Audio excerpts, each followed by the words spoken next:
finite square well.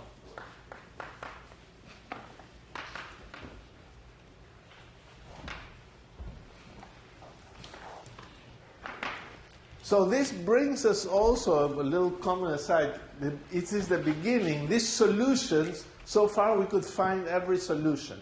We're not going to write, now we're going to write the equations for the finite square well, and we're not going to be able to find the solution. But we're going to understand the solution. So you're going to enjoy a little, mathematicians usually say it's the most important thing. Understanding the solution, finding it, that's no big deal. But we're physicists as well, so we sometimes have to find the solutions. Even if we understand them very well, it's nice to find them. And then you're going to use numerical methods. And this is the part of the course where you're going to be using numerical methods a lot. Here is the finite square well. And now we draw it symmetrically. Here it is. Here is x. We're drawing the potential, v of x. It extends from a to minus a. It's 0. This is the 0 of the potential. It's here. And it goes down. The potential is negative here. Its value is minus V naught with V naught positive. And then a possible energy for a bound state. We're going to look for bound states. Bound states are normalizable states, normalizable solutions of the Schrödinger equation. So we're going to look for them. Look for bound states, and they have energy less than 0. So something that has energy less than 0 is bound. You would have to give it some energy to put it in 0 energy, and the particle could escape. The other thing about the bound state is that it will be some probability to find it here, very little probability to find it in the forbidden region. And this energy, which is negative, it's somewhere here. We don't know what are the possible energies, but we will assume there's some energy that is negative that is there, and that's the energy of the solution. Let me write the equation again. The equation is psi double prime is minus 2m over h bar squared e minus v of x times psi. This is the Schrödinger equation. You recognize it if you multiply h squared here, 2m there. And we've been solving already 2 examples where there was no potential, but finally there is a potential. So this is the energy of the particle.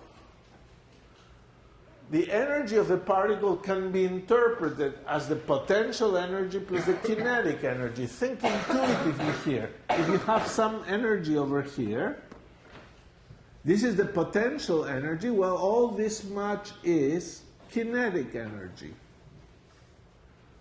On the other hand, in this region, the energy is smaller than the potential energy. So it has like negative kinetic energy, which is classically not understandable.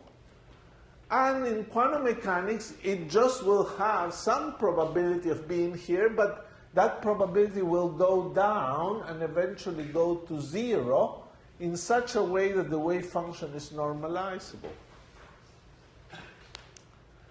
So this is a very mysterious thing that happens here, that the wave function will not be just over here, but it will leak. And it leaks because there's a finite discontinuity. If you take the barrier to be infinitely high, it would leak so little that eventually it would not leak, the wave function would vanish there and will be the end of the story, and you're back to the infinite square wave. So the infinite square well is a limit of this as V naught goes to minus infinity.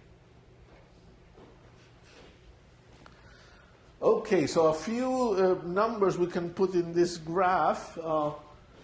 E and this, what is the energy difference here? Is E minus V naught, which is V naught plus E.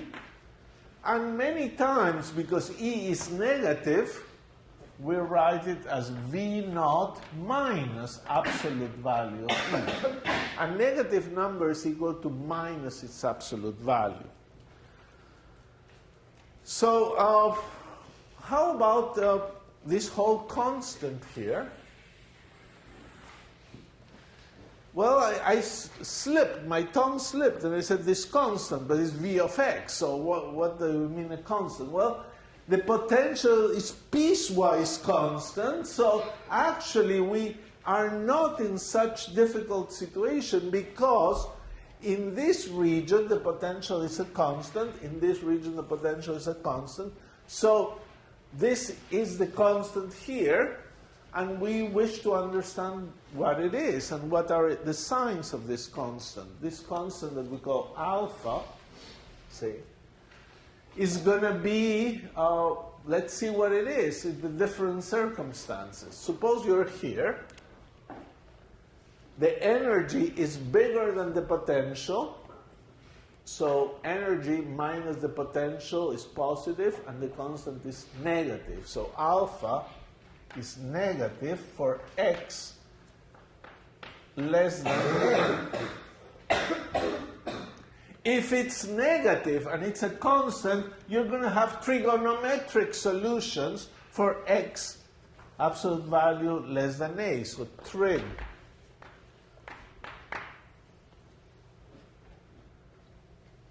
On the other region, alpha will be positive for x greater than A. And you will have exponentials, real exponentials. I'll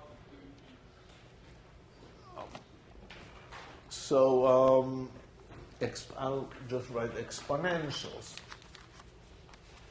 So e to the minus 3x, e to the 5x, things like that. This is the difference between trigonometric and real exponential solutions, depending on the signs. So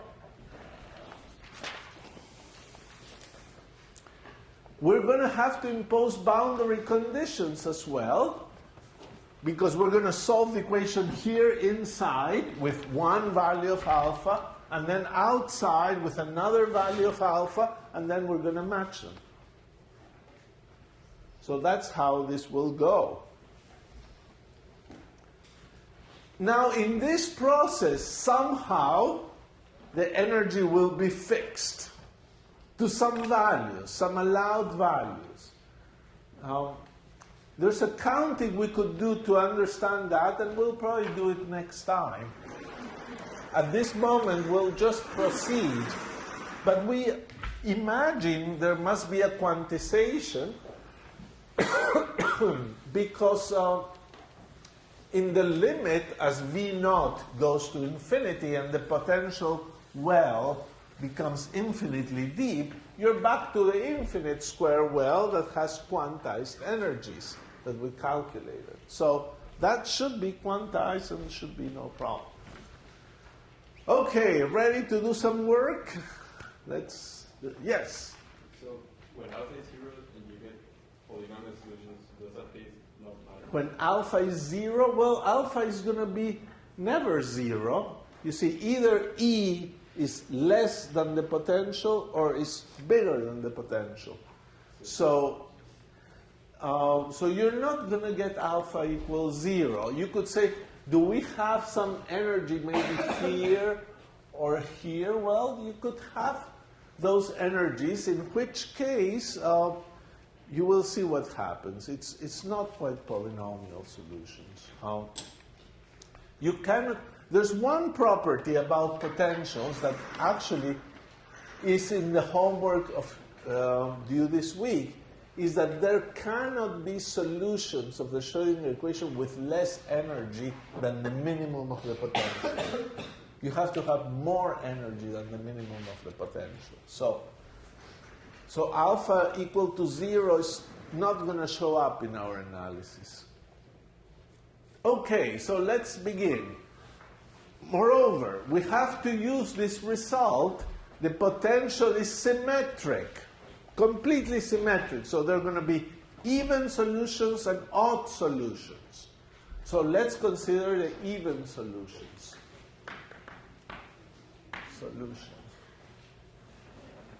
So those are solutions psi of minus x is equal to psi of x.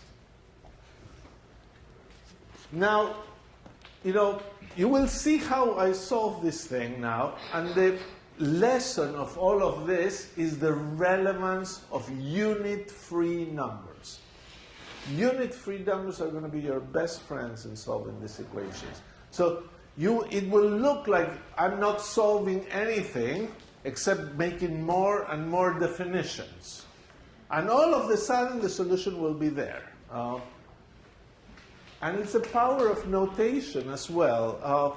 This problem can be very messy if you don't have the right notation. If you were solving it alone, if we would stop the lecture now and you would go home, you would probably find something very messy for quite a bit, and then maybe you clean it up little by little, and eventually something nice shows up. So here's what we're going to do. We're solving for x in between a and minus a, even solutions. So what does the equation look like? The second psi dx squared is minus 2m over h squared e minus v of x. In that region, the potential is minus v naught. So this is minus 2m over h squared, v naught plus e, which I write as minus absolute value of e, psi. And I forgot a psi here. Okay. V naught is positive. Minus V naught is the point down. And V naught minus the absolute value of E is positive. So this whole quantity over here is positive. And here it comes, first definition. I will define k squared to be that quantity. 2m over h squared v naught minus absolute value of E. And that's greater than 0 in this region as we're trying to solve, and I'll call this equation 1. And the differential equation has become psi double prime is minus k psi. So the solutions are simple. It's trigonometrics, as we said. And the only solution, k squared, and the only solution that is possible, because it's a symmetric thing, is cosine of kx. So psi of x is going to be cosine of kx, and that will hold from a to minus a.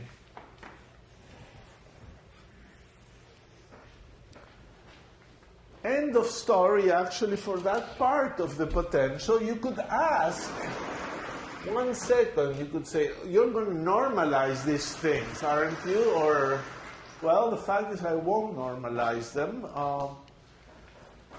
It's just a lot of work, and it's a little messy. But that's no problem. You see, you're finding energy eigenstates. And by definition, solving the differential equation is not going to give you a normalization. So this is a good solution of the differential equation. And let's leave it at that. This we'll call solution 2. How about the region x greater than a? Well, what does the differential equation look like? Well, it looks like psi double prime is equal to minus 2 m over h squared E psi. Because the potential is 0. V is 0 outside x equals a. And here again, you want to look at the equation and know the sign. So maybe better to put the absolute value here. So this is 2m absolute value of E over h squared psi. And one more definition. Kappa squared is going to be 2m E over h squared. That's definition number, equation number 3. The equation has become psi double prime equal kappa squared psi. And the solutions for that are exponentials. Solutions are psi goes like e to the plus minus kappa x. You see, the solution we're constructing is symmetric, is even. So let's worry just about one side. If one side works, the other side will work as well. So I will just write that for psi of x is e to the minus kappa x. That's a solution for x greater than a. If I just did that, I would be making a mistake. And the reason is that, yes, I don't care about the normalization of the wave function, but by not putting a number here, I'm selecting some particular normalization. The wave function must be continuous and satisfy all these nice things. So, yes, here I can maybe not put a constant, but here already I must put a constant. It may be needed to match the boundary conditions. I cannot ignore it here. So I must put a constant a that I don't know. And that's going to be equation number 4.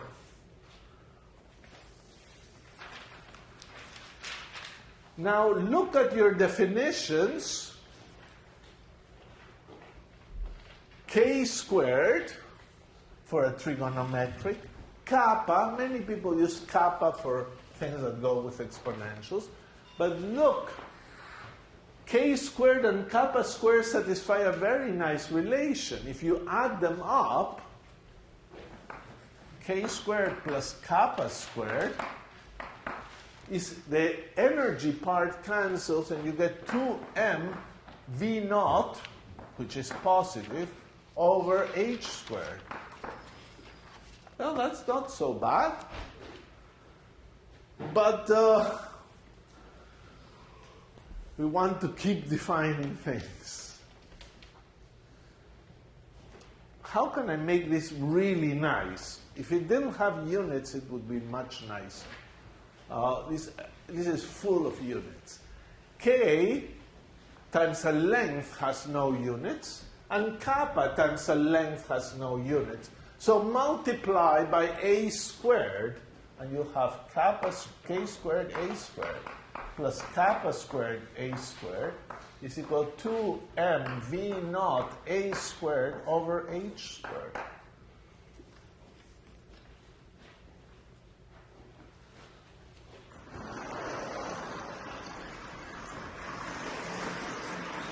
Now, say, well, yes, this looks nice. So let's make the new definitions. So don't lose track of what we're doing. We need to find the energy. That's basically what we want. What are the possible energies? And we already included two constants, kappa, k, and kappa. And they have these properties here. So let me define psi to be kappa A, and it will be defined to be positive. Kappa is defined to be positive, and K is defined to be positive. And maybe, yeah. Eta, you will define it to be Ka. It's unit free, no units. And from that equation, now we have eta squared plus xi squared is equal to the right-hand side, which I will call z naught squared. So z naught squared, it's another definition, is 2mv naught a squared over h squared. This is the list of your definitions. Okay, what did we do? We traded kappa and k that control the behavior of the wave function, k inside the well, kappa outside the well. We traded them for eta and xi, unit free. And a new constant came up, z naught. What is z naught? Well, z naught is a very interesting constant. It's a number that you can construct out of the parameters of your potential. It involves V naught and the width. If V naught is very large, Z naught is large. If the width is very big, Z naught is big. If the potential is shallow or very narrow, Z naught is small. But the most important thing about Z naught is that it will give you the number of bound states. If Z naught is very big, it's a very deep potential, will have lots of bound states. If Z naught is very shallow, there will be one bound state, no more. You will see it today. But Z naught controls the number of bound states, and this is its role and will be very important. It's a dimensionless quantity, it's a number. If somebody says, I have a potential with Z naught equal 5, you can tell me immediately 3 bound states or some number of bound states. That's the nice thing about Z naught. And this is a very nice looking equation. It's the equation of a circle in the eta xi plane.